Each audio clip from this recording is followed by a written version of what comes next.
Now in this section we will see the visualizing of big data by the various tools.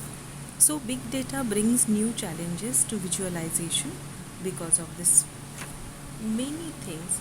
So mainly because of speed, because of size and because of diversity of data.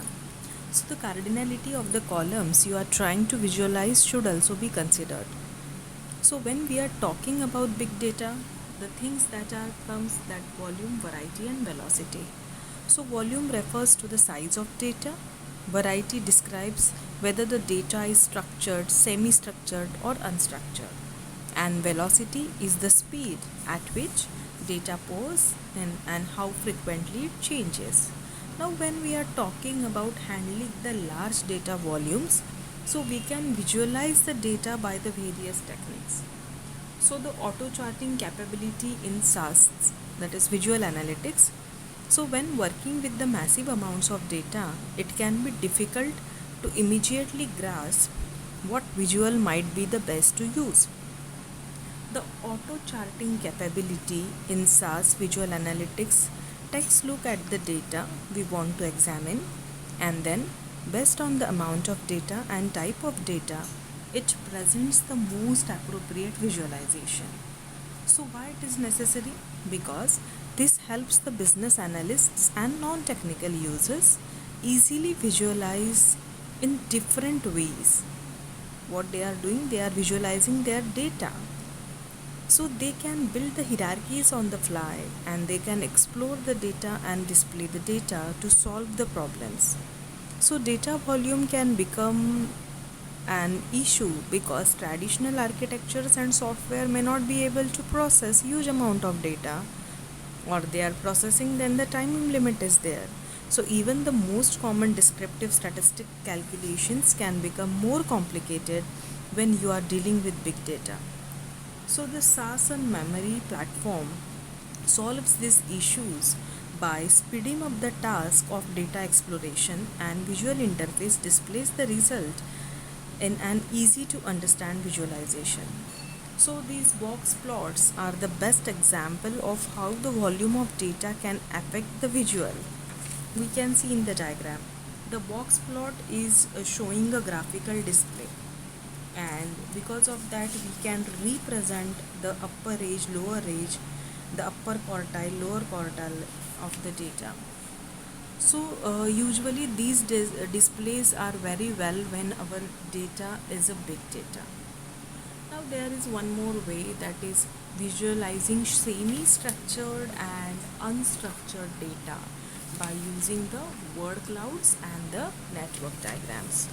So the variety of big data brings the challenges because semi-structured and unstructured data requires new visualization techniques.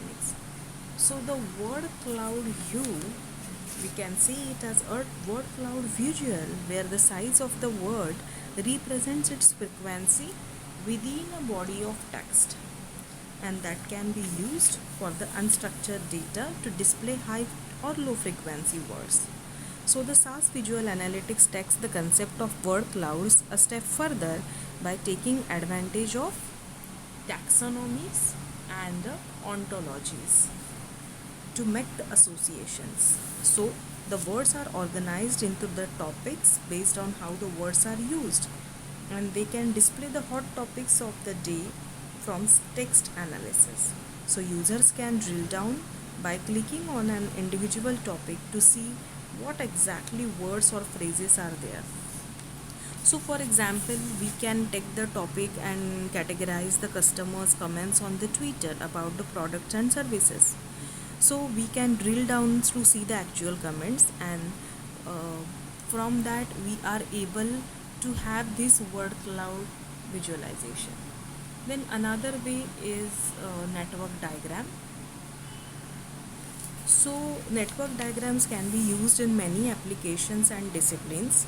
So the business analyze social networks to understand the interaction within the customers, while counterintelligence and law enforcement might map the organization and find out the common things and connect the nodes according to the characteristics.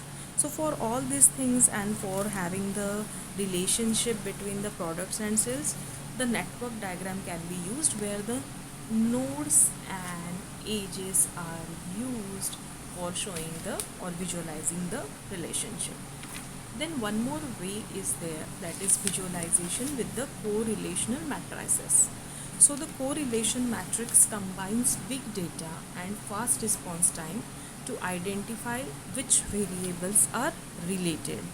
So the ability is to access and process the various velocity of data. So they are combining the big data and fast response time to quickly identify which variables are related. And by using the correlation matrices, we can show how strong the relationships are there in between the variables. So the role of memory in vision, we can process the visual information by using the correlation matrices. Now in the next topic we will see what are the pre-attentive attributes and how we can say that the pre-attentive attributes are basic building blocks of the visualization process. Thank you.